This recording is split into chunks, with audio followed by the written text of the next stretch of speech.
Bonjour à toutes et à tous, mes chers mesdames, messieurs. Hier, dans cette nuit, j'ai reçu un commentaire qui me parle de la situation en France sur la décision du gouvernement d'interdire l'abaya dans les écoles. Et il prévenait qu'un autre monsieur aurait fait une vidéo pour propager cette idée et qu'il supporterait cette idée et qu'il avisait à mon audience de prendre garde que je sois ainsi, que je sois en train de faire du taquilla. Je crois avoir fait une vidéo déjà sur ce sujet où je parle que le Coran devrait être interdit. Et c'est dans tous les pays où règne la démocratie. Parce que dans cette vidéo, je ne vais pas me répéter, dans la dite vidéo, j'ai exposé plusieurs détails et plusieurs raisons qui amèneraient les gouvernants, les responsables politiques, les dirigeants, d'interdire le Coran. Et vous savez, c'est la lâcheté qui domine partout. C'est la lâcheté qui domine partout. Spécialement les dirigeants. Les dirigeants sont lâches. Je l'ai dit, il faut créer une commission. Il faut créer une commission indépendante pour faire des études sur toutes les religions, pas uniquement sur l'islam. Mais ce qui pose problème de nos jours, au XXIe siècle, c'est l'islam. C'est pas le christianisme, c'est pas le bouddhisme, ce n'est pas l'hindouisme, c'est l'islam qui pose le problème. Pourquoi? C'est à cause de ces textes. Donc, il est temps qu'on ouvre ces textes et qu'on les lise. Qu'on lise le contenu de ce texte. Et qu'on sorte une décision. Si j'ai raison, il faut l'interdire. Et l'interdire. Vous savez, ici, par exemple, vous avez dans cette sourate, la sourate 4, verset 97, qui dit aux musulmans que quand ils seront morts, les gens vont leur interroger pourquoi ils n'ont pas quitté la terre des mécréants, aller immigrer, aller vers la terre des musulmans, ou à majorité musulmane, pour y résider. Et donc ici, on dit à l'exception des impuissants des hommes et des femmes, incapables de se débrouiller, c'est-à-dire, et n'ayant trouvé aucune voie pour quitter la terre des mécréants. À ceux-là, Allah, c'est-à-dire, sauf à l'exception de ces gens-là, des hommes qui sont malades, des femmes et des enfants qui sont incapables de se débrouiller, c'est-à-dire, ils sont incapables de se débrouiller pour quitter la terre des mécréants. Et donc, cela majoritairement, aujourd'hui, majoritairement, tout le monde, toutes les personnes qui vivent dans les pays à majorité musulmane veulent quitter là-bas. Veulent quitter ces pays pour aller dans les terres des non-mécréants. Donc c'est le contraire de ce que dit le Coran. C'est le contraire de ce que dit l'islam. Donc, ils veulent tous quitter des pays là où on appelle à la prière 5 fois par jour pour aller à haute voix, pour aller y résider et s'installer dans des pays où on ne prononce pas à haute voix le nom d'Allah. Donc, ils vont aller s'installer dans ces pays-là où on ne prononce pas à haute voix le nom d'Allah. Donc, ils sont en train de faire le contraire, bien le contraire de ce que dit Allah dans son Coran, ou bien de ce que l'islam recommande de faire. Alors, le problème il est où? C'est la lâcheté des gouvernants. Majoritairement, les partis de gauche. Moi qui vous parle, je suis de gauche. Mais majoritairement, les partis de gauche, ils nous pourrissent la vie. Ils nous pourrissent la vie.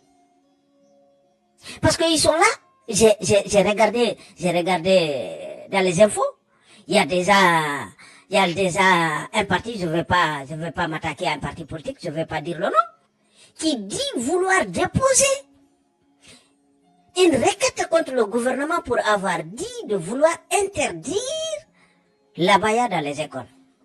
Qu'ils vont déposer une requête que, pour eux, cela est inconstitutionnel. Bon sang! Ça, c'est quelle idée, ça? Un pays laïque, qui se dit laïque, et l'abaya, tout le monde sait, lui-même qui dit ça, c'est un vêtement religieux. Ce genre d'habillement, ce n'est pas culturel. Il n'y a pas de culture arabe, ça n'existe pas. C'est de culture musulmane, islamique qui existe. Il n'y a pas de culture arabe. Ça n'existe pas, ça. Donc que eux, pour eux, interdire, c'est aller contre, c'est inconstitutionnel. Quelle est cette constitution-là? Tu dis être laïque et tu es en train de défendre, toi, homme politique, tu es en train de défendre quelque chose qui est religieux. C'est-à-dire de permettre quelque chose qui est religieux. Donc, une tenue qui est là, dès que tu vois la personne, la femme, arriver avec cette tenue, tu sais qu'elle est musulmane. Donc cette tenue, elle est identificative. Elle est identificative. Donc elle identifie la personne vers une religion. Donc dès que tu vois la personne, la femme, venir avec cette tenue, tu sais et tu penses et tu vois déjà la religion en elle. Ou bien, vous avez vu une femme porter cette tenue alors qu'elle n'est soit pas musulmane. Donc c'est une tenue religieuse. C'est une tenue religieuse. Et donc elle est imposée à ces femmes-là. Elle est imposée à ces femmes-là. Donc maintenant, ils vont vous défendre toutes sortes d'idées que non, c'est leur volonté, c'est la volonté de la femme, c'est la liberté d'indépendance, la liberté de la femme, c'est c'est liberté, je ne sais pas de quoi. De quoi nous parlent ces gens-là? Le même député qui a demandé, qui a dit vouloir déposer une requête contre le gouvernement, ce même député, s'il séjournait un seul jour avec sa femme dans un pays comme l'Arabie Saoudite, l'Afghanistan, l'Irak, dans des pays où à majorité musulmane, où il est imposé cette tenue, sa femme va se soumettre à ces ordres-là. Sa femme, à lui, va se soumettre à ces ordres-là et va se couvrir comme les femmes qu'elle aurait trouvées dans ce pays. Et donc, c'est là maintenant le problème des Occidentaux. C'est là le problème des Occidentaux. Pourquoi? Parce que quand eux, ils vont dans les pays des musulmans, c'est les musulmans qui dictent ce qu'ils doivent faire. Et ils vont le faire. Ils se soumettent à le faire. Mais quand ces musulmans-là viennent dans leur pays, c'est eux aussi, encore une fois, qui vont dicter ce qu'ils veulent faire et ils vont le faire. Ça, c'est un problème. Ça va finir par pourrir toute la vie. Ça va finir par pourrir toute la vie. Donc, s'ils imposent de leur côté, c'est eux, que ce soit la tenue, quiconque voudrait porter cette tenue, il n'a qu'à aller là-bas. Il est libre. Donc, là-bas, c'est free. Mais chez toi, c'est toi qui dis ce que tu veux. C'est toi qui imposes ce que tu veux. C'est toi qui dois faire respecter tes règles. Nous avons vu les manifestations qui sont, les émeutes qui viennent de se passer en France. Nous avons vu. Ils font ce qu'ils veulent. Ils font des pierres partout. Et le gouvernement était incapable de le contrôler. Au lieu de prendre ces gens-là et de les mettre sous la loi et d'appliquer la loi sur eux, le gouvernement, ce qu'ils font, c'est d'arrêter des métros, fermer des trains, arrêter des bus, arrêter tout, des tramways et tout. C'est ce qu'ils ont fait comme solution. C'est-à-dire pour ne pas qu'on saccade. Non, il faut prendre ce qui saccade et laisse libre la vie des gens. Faut pas pourrir la vie des gens. Il faut pas pourrir la vie des gens. Mais non, ils sont incapables. Ça va arriver un moment, la France va devenir comme l'Afghanistan. La France va devenir comme l'Afghanistan. Pourquoi? Parce que les dirigeants sont incapables de se saisir. Et pour se saisir, il faut une commission indépendante pour prendre les textes. Ils font des commissions pour plusieurs choses. Ils font des commissions pour plusieurs choses. Pourquoi ne font-ils pas des commissions pour voir il est où le problème avec l'islam? Pourquoi l'islam apporte autant de problèmes? Pourquoi? Donc il faut créer une commission, mettre une commission en place, ils vont étudier le texte, ils verront tout de suite que ce livre-là, cette religion doit être interdite. Sur ce livre-là, cette religion-là, parce que vous avez là, regardez, vous avez là ce verset-là qui dit: les hommes ont autorité sur les femmes en raison de faveurs qu'Allah a accordées à ceux-là, sur celle-ci, c'est-à-dire Allah a accordé des faveurs aux hommes sur les femmes. Et quelques défendent la Constitution, là où ils vont vouloir dire, qu'est-ce que défendre là-bas? C'est pas contraire ça, et c'est pas contraire ça, donc ça c'est pas inconstitutionnel? Je demande, ce verset-là n'est pas inconstitutionnel, pourquoi ne s'attaque-t-il pas pour interdire ce livre-là qui dit ça? Ce livre qui fait circuler cette illégalité, pourquoi ne dépose-t-il pas des requêtes pour interdire ce livre-là? Parce que là, c'est clair et net. Les hommes ont autorité sur les femmes à raison des faveurs qu'Allah a accordées à ceux-là sur celle-ci. Et c'est ce que, ça c'est inconstitutionnel, ça. C'est inconstitutionnel. Les hommes et les femmes sont égaux. Mais là, vous avez un livre, des millions de livres qui circulent et à ce contenu. On ne s'est pas fini. Et donc là, on dit de protéger ce qui a droit d'être protégé. C'est-à-dire, là, ce livre-là dit les femmes vertueuses sont obéissantes à leur mari. Et protège ce qui doit être protégé. C'est-à-dire, on parle de leur sexe. On parle là de leur sexe. Pendant l'absence de leur époux. Et leur époux là où ils sont partis. Pourquoi Allah ne parle pas de protéger leur sexe là-bas? Là où ils sont partis. Pourquoi uniquement les femmes? Pourquoi? Dites-moi. C'est pas inconstitutionnel cela? C'est bien inconstitutionnel. Pourquoi n'attaquez-vous pas le propre Coran? Vous déposez pas une requête contre le Coran? Parce que le Coran circule par des millions dans ce pays, dans votre pays. Pourquoi ne déposez-vous pas une requête au lieu de dire que vous allez déposer une requête pour une tenue que vous-même vous savez? Quand vous partez en Arabie Saoudite avec votre femme, avec vos femmes, vous allez tout de suite vous soumettre aux ordres de l'Arabie Saoudite. Parce que là-bas, c'est quoi? Pourquoi? On nous dit souvent que l'islam est la religion qui croit de plus. Non, l'islam ne croit pas. C'est-à-dire, c'est une machine à reproduction humaine. C'est-à-dire, ça, une femme a 4 enfants, 8 enfants, et donc là, ce n'est pas une croissance, ça. Ce n'est pas une croissance, c'est une reproduction. Voilà. Parce que l'islam n'est pas sorti des musulmans pour aller vers d'autres cultures. Non, ce sont les musulmans qui viennent dans les autres cultures et se multiplient en masse. C'est tout. Se multiplient en masse, c'est tout. Il n'y a pas plus. Et donc vous prenez, et ils viennent, ça se reproduit grandement, et on dit que l'islam est la religion qui se propage le plus. Non, elle se propage pas, dites plutôt que c'est une machine à reproduction. Les femmes se reproduisent, et c'est tout.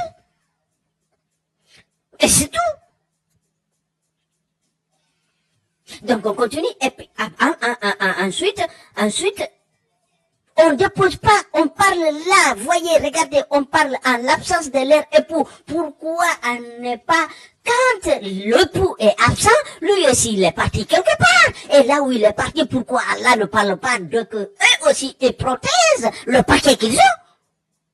Ils ont aussi un paquet. C'est d'ailleurs, c'est le paquet de l'homme qui a tendance de vouloir tâtonner partout. Et non pas celui de la femme. Donc pourquoi Allah nous parle d'une stupidité comme celle-ci? Ok. Et quant à celle dont vous craignez la désobéissance, c'est-à-dire vous craignez quoi? La désobéissance, c'est-à-dire vous craignez qu'elle, là c'est juste pour une crainte. Allah vous dit de les frapper. Juste pour une crainte. L'erreur, la faute, le crime n'est pas encore commis. Vous craignez juste que ce soit fait. Et Allah vous dit de les frapper. Un livre qui dit de frapper son épouse, est-il constitutionnel, oui ou non? C'est la bonne question. Un livre qui dit de frapper sa femme, est-il constitutionnel, oui ou non? S'il n'est pas constitutionnel, il faut l'interdire. Et s'il n'est pas constitutionnel, vous le député qui voulez déposer une requête pour l'abaya, ou à faveur du l'abaya, déposez plutôt une requête contre le Coran qui dit de frapper sa femme. Parce que tous les jours, vous êtes en train de débattre dans les institutions, hein, pour lutter contre la violence contre les femmes, faite aux femmes. Et pourquoi vous commencez pas par le livre, le Coran? Vous avez des milliers de livres qui vous disent, qui circulent dans votre pays, qui vous disent de frapper la femme. Pourquoi ne commencez-vous pas par là? Hein? Ok, la tenue que vous voulez défendre. Et voilà, c'est cette merde-là. Donc là, le début, c'était de couvrir les femmes. C'était de les couvrir. Donc, mais regardez-moi ces photos-là. Regardez-moi ces photos-là. C'est sexy, c'est devenu sexy. Maintenant, c'est une mode. On a commencé, c'est-à-dire, là, on fait une mode pour exciter toutes les autres femmes, d'en faire pareil, de prendre cette tenue. Donc là, c'est devenu une mode. Une mode est sortie. Vous voyez, regardez, je ne sais pas si vous avez remarqué, depuis 2019, les modes qui reviennent, ce sont les modes des années 70-80. Les années 70-80, ce sont ces modes-là qui reviennent à nos jours. Et donc, pourquoi les gens portent ces modes-là? C'est parce que, ouais, il y a un idiot qui est sorti avec une tenue comme ça, habillée, et voilà, c'est une personnalité très connue, ou bien une personnalité, des médias ou quelque chose comme ça. On voit cette personne habillée comme ça, et le lendemain, tu vois un autre idiot qui s'habille pareil. Et donc, c'est comme ça. Donc, là aussi, c'est pareil. Regardez-moi ces photos-là.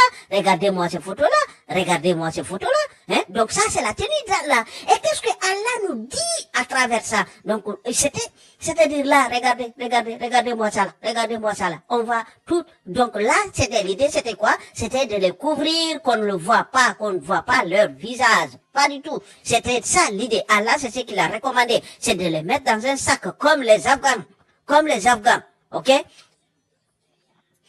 Donc, la recommandation d'Allah, c'était ça, là. C'était ce que vous voyez là.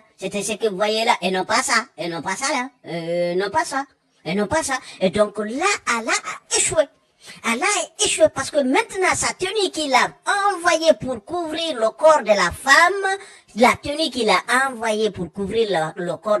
est devenue une mode pour les femmes. Est devenue, quoi? Une mode pour les femmes. Donc, Allah a envoyé une tenue pour couvrir la femme, et cette tenue est devenue une mode. Donc, une mode, toute mode attire d'autres personnalités, d'autres femmes, d'autres personnes. Donc, voilà, c'est tout. Donc, cette mode-là, si on l'arrête pas, ça va devenir une mode qui va se propager partout. Il faut l'arrêter, cette mode-là, parce que elle est religieuse. Sorti de son contexte. Parce que il s'agit pas. Donc là, vous voyez, elles se font toutes des photos là. Alors, regardez pour voir les contradictions, l'ignorance de ce culte-là. Donc ici, si vous tapez ici, vous faites recherche image, là vous avez plusieurs, vous avez combien de, attends, on va aller au début, voir il y a combien de, voilà, vous avez 76 hadiths. 76 hadiths qui vous disent le suivant, que le prophète a dit: les gens ne rentrent pas dans une maison où il y a un chien ou une image. Attention. Et ces gens-là, ils font quoi? Ils font des images. Elles ont ces images. Les réponses sont avec ces images. Leur téléphone. Et là, on va arriver pour les téléphones. Plus bas, parce que si on va plus bas, vous allez voir là, je vais arrêter. Ici, regardez. Les faiseurs de photos seront punis le jour du jugement dernier. Hein? Donc, si vous continuez ici de chercher, par exemple, ou bien ici, vous avez, les gens ne rentrent pas dans une maison où il y a une personne avec des péchés. Dites-moi, quelle est cette maison si tous les musulmans sont des grands pécheurs? Tous les musulmans sont des grands pécheurs. Donc, les gens ne rentrent déjà pas dans leur maison. Donc, qu'est-ce qu'ils sont là à perdre de temps? Qu'est-ce qu'ils sont là à perdre de temps, hein? Hein? Là, vous avez là le mot, ici. Ok? Donc là, hein? Donc, les gens ne rentrent pas ou dans une maison où il y a, où il y a une personne, c'est-à-dire une personne avec des péchés, où il y a le péché. Les gens ne rentrent pas où il y a les péchés. Et tous les musulmans sont des grands pécheurs. Il n'y a pas plus que. Ok? Donc, et si vous continuez ici, voyez, c'est encore le même hadith qui est là, et tout est authentique. C'est vraiment authentique. C'est vraiment authentique. Voyez? Donc, ici, vous voyez la lâcheté, cette escroquerie. Cette escroquerie. Donc, ici, l'image est interdite. Et ce qui fait de l'image aussi est interdit. L'instrument de l'image est interdit. Donc, l'imam de la mosquée, vous partez aujourd'hui, la plus grande mosquée des musulmans, c'est la Kaaba, c'est à la mosquée, la mosquée de Makka. Donc, combien des appareils, combien de téléphones portables ils rentrent? Et tous ces téléphones portables, c'est des faiseurs de photos, ils contiennent des photos. L'imam, quand il se met devant pour la prière, il a sur lui un ou deux téléphones qui contiennent tous des messages. Et c'est des faiseurs de messages et d'images. Et ils sont là, ils vont prier des millions des images, des millions, pour ne pas dire des milliards, parce que si un seul parmi 2 millions en a, une personne en a un, et s'il y en a d'autres, et donc chacun a 5 ou 10 images dans son téléphone, donc il faut dire des milliards des images. Donc, les gens ne rentrent plus chez eux dans leur maison, les gens ne rentrent non plus dans leur mosquée.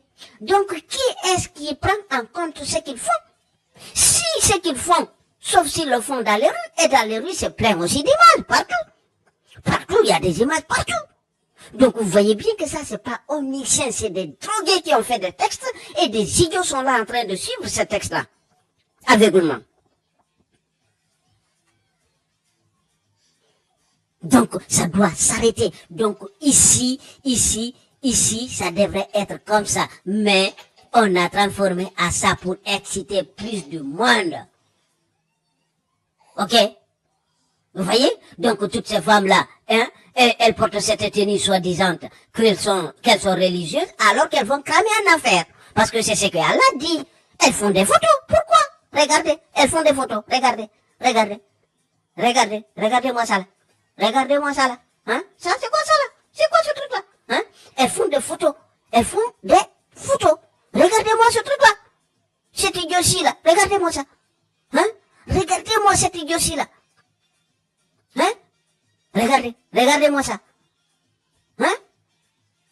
Il faut arrêter. Il est temps, franchement, moi je suis un homme de gauche. Je suis un homme de gauche de toute ma vie. Mais la gauche a fini par pourrir la vie en Occident. Ils ont fini par pourrir la vie en Occident. C'est la réalité. Ça, c'est la réalité. Et il est temps de donner l'opportunité à l'extrême droite. Voir ce qu'ils vont faire. Il est temps de donner la voie libre à l'extrême droite. Et ça va nous aider d'ailleurs, nous les Africains noirs, ça va nous aider à nous développer. Parce que si l'extrême droite arrive au pouvoir, ils se disent que uniquement eux, ils vont commencer à rapatrier des Africains de gauche à droite, ils vont commencer à dire que ils sont là que pour les Français, nous les Africains aussi, on va commencer à dire, nous ne serons là que pour les Africains. Et on va commencer à se développer. Et dès lors que la France va enlever sa main, son contrôle, ou bien son pouvoir sur l'Afrique, l'Afrique va se développer. L'Afrique va se développer. Parce que nous sommes fainéants. Nous sommes fainéants, on ne fait que suivre ce qu'ils disent. On ne fait que suivre ce qu'ils disent. Et donc, le jour que l'extrême droite, c'est moi qui vous dis ça, prenez note et gardez ça dans vos têtes. Le jour que l'extrême droite va arriver en France, je vous donne 2 ans. Vous allez voir comment le continent africain va se développer. Afrique noire va se développer et dépasser même la France. 2 ans. Ça, c'est une prophétie que je vous fais. Et je vous le garantis. C'est pas comme ce que faisait Mohammed. Voilà. Sur ce, mesdames, messieurs, je dis, je suis contre tout signe religieux. Tout signe religieux. Quand tu es religieux, parce qu'on dit que la foi est personnelle. Ta foi à toi, exprime-le comme bon te semble. Mais seul. Faut pas contaminer les autres. Faut pas contaminer les autres. Parce que si tu fais ces choses-là, c'est pour que toi tu sois récompensé. D'ailleurs, une femme, moi je me demande si la femme savait, il n'y aurait aucune femme musulmane sur la planète Terre. Il n'y aurait pas. Parce que le paradis d'Allah, ce que toi tu vises, tu n'as pas ta place. Allah ne parle que des hommes, ce que Allah va donner. Et ce n'est pas toi. Allah va donner des vierges aux hommes dans son paradis. Et ce ne sont pas celles qui vivent ici, c'est des vierges qui sont là-bas, dans son soi-disant paradis, qui n'existe pas. Donc c'est des vierges qui sont là-bas, que Allah va donner aux hommes musulmans qui vont rentrer dans son paradis. Donc il est temps de mettre, comme je dis, une commission indépendante pour faire des études poussées sur les raisons qui poussent, les raisons conflictuelles de cette religion qui est l'islam. Parce que c'est la seule religion qui porte le conflit de nos jours. Pourquoi? Donc, il faut maintenant arrêter de dire que ce n'est pas islam. Comment ça, ce n'est pas islam? Si ça ne s'arrête pas, il faut prendre les textes, vous allez vous rendre, commencez par le Coran, vous allez vous rendre tout de suite que ça c'est religieux, c'est l'islam. C'est l'islam qui dit ça. Si ceux qui disent que ce n'est pas l'islam, c'est eux les hypocrites. C'est eux les hypocrites. Donc, parce que là vous avez vu un livre qui dit de frapper sa femme pour une simple crainte. Et donc vous allez nous dire que ça c'est pas islam? Ça c'est constitutionnel? Ça, vous qui voulez déposer le texte contre au tribunal constitutionnel, et ce tribunal constitutionnel là, ils sont idiots eux aussi. Sinon vous pouvez pas décider quelque chose où vous n'avez pas la connaissance. Donc si vous arrive des textes comme ça, renvoyez le texte, dites non, nous n'avons pas connaissance, le gouvernement doit créer une commission pour décider sur ça. Renvoyez le texte, parce que vous ne savez pas ce qui est écrit dans ce livre-là. Parce que aucun tribunal constitutionnel et des pays musulmans du Golfe, arabes du Golfe, regardez, l'islam, on vient ici, on vient dans le monde occidental, des mosquées fleurissent partout. Et par contre, si vous allez chez eux, il n'y a rien qui pousse. Il n'y a aucune religion n'est permise.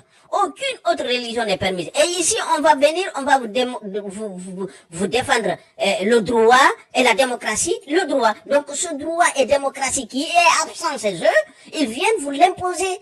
C'est vous. Parce que vous l'avez. Donc c'est ce qui fait propager l'islam en réalité. C'est ce qui fait propager l'islam. Parce que pourquoi? Parce que chez eux, il n'y a que leur religion qui vaut, qui valent. Il n'y a que leur religion qui valent. Donc chez vous, aussi, ils viennent vous imposer leur religion. Pour que celle-ci soit la seule et unique. Chez vous. Chez eux, c'est la seule de ça. Ils viennent chez vous pour que leur religion soit la seule et unique chez vous aussi. C'est ça. C'est ça l'islam. C'est ça l'islam. Donc eux, chez eux, il n'y a pas ce droit-là, il n'y a pas ce droit de venir construire des églises ou des synagogues ou quelque chose de semblable. Il n'y a pas ce droit-là. Il n'existe pas. Ils viennent chez vous, ils vont vous dire, voilà, que c'est le droit, c'est la démocratie. Ils vont construire des mosquées et ils veulent que ça soit uniquement les religions qui soient pratiquées. Donc, à mon avis, moi, je croyais que la diplomatie, c'était une réciprocité. C'est-à-dire, c'est réciproque. Moi, je viens, ce que je ne peux pas faire chez toi, tu ne le fais pas chez moi. Ce que toi, tu fais pas chez moi, je ne le ferai pas chez toi. Et donc, alors n'est-ce pas là une constitution? Vous ne pouvez pas aller faire du n'importe quoi chez eux. Pourquoi ils viennent faire du n'importe quoi chez vous? Pourquoi? Donc, si le droit n'existe pas chez toi, tu viens pas défendre un droit qui n'existe pas chez toi. Voilà. C'est comme ça la règle. C'est comme ça la règle. Et surtout quand ce droit-là parle d'une religion. Quelconque d'ailleurs. Mais la seule religion qui pose des problèmes de nos jours, c'est la religion islamique. C'est la religion islamique. C'est l'islam. L'islam pose des problèmes partout de gauche à droite. De gauche à droite. Dès que tu sors, tu vois l'identification de l'islam. C'est quoi ce truc-là? Si tu es religieuse, ou tu es religieux, reste chez toi. Pratique ça chez toi, ça c'est ton problème. Nous, on s'en fout. C'est pas, voilà. Dès lors que tu ne nous montres pas ta carte d'identité, faut pas nous montrer ta religion. On s'en fout. Sur ce, mesdames, messieurs, j'ai levé le ton, je suis énervé et vu l'impuissance vraiment des dirigeants à prendre leurs responsabilités, et de mettre à l'avant des bonnes solutions et définitives. La seule et unique solution définitive qui sera définitive, c'est de mettre en place une commission qui va lire et examiner les textes de l'islam dans leur ensemble, c'est-à-dire le Coran, les hadiths, les biographies et les interprétations, parce que c'est les interprétations que les musulmans suivent, les interprétations. Donc quand vous lisez ce verset-là, par exemple, si en haut, vous voyez que ça parle, par exemple, de combat, que ça parle de combat, Allah dit, demande s'ils sont égaux, ceux qui combattent et ceux qui ne combattent pas, et à la fin, Allah dit, il récompense, et il a mis les combattants au-dessus des non-combattants. Vous voyez? Donc là, Allah, lui, il préfère le combattant et au-dessus des non-combattants. C'est-à-dire, si tu combats pas pour cette religion, si tu ne combats pas pour cette religion, tu es rien. Tu n'as aucune récompense. Tu dois combattre. combattre. Donc si on lit cette partie, quand tu es idiot, ils vont te dire non, ça parlait de temps de Mohammed. Non, c'est archi faux. Il faut aller lire les interprétations. Vous allez voir que ça incite, ça demande aux musulmans de quitter les pays des non-musulmans pour aller résider dans les pays des musulmans. C'est ce que, en réalité, ça demande. Vous voyez? Donc, mais si vous écoutez uniquement, des fausses interprétations qui vont vous faire croire ce que eux-mêmes ils veulent, donner leur définition ou leur sens, c'est ça. Mais là, quand vous lisez le texte, ce que vous comprenez, c'est que les musulmans doivent aller vivre dans les terres des non-musulmans et des musulmans, et quitter les terres des non-musulmans, aller dans les terres des musulmans. Mais Quand vous allez comprendre ça après votre lecture, et ils vont vous détourner de cette compréhension-là. Ils vont vous donner une interprétation. Mais si vous regardez les interprétations des premiers savants musulmans, vous allez tout de suite vous rendre compte, ce que ça vous dit réellement, c'est ce que vous avez compris. C'est ce que vous avez lu et compris. Voilà. Donc, vous allez comprendre tout de suite que c'est ça.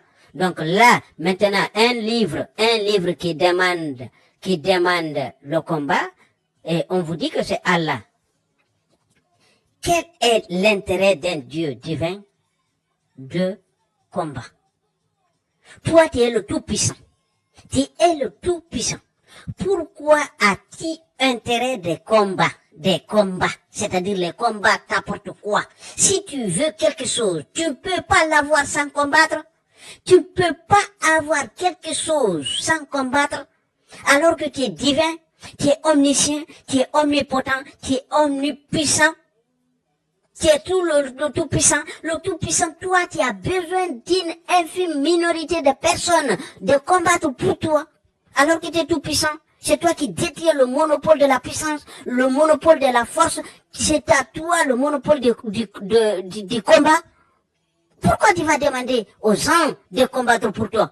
Ça vient pas de Dieu, ce sont des drogués, des assassins qui ont écrit ce texte-là. Des drogués, des assassins. Parce que il y a que des drogués et des assassins qui pensent comme ça. Que quand tu combats, tu es mieux que celui qui ne combat pas. Non, nous on dit, après ils vont vous dire que l'islam c'est la paix. Comment ça l'islam c'est la paix? Comment ça l'islam c'est la paix quand les combattants sont mieux que les non-combattants? Ça c'est quel genre de paix ça? Ça me remonte. Sur ce, je vous dis à très bientôt. Merci et je vous invite de partager la vidéo, de la liker et de faire des commentaires. Je vous remercie. À la prochaine.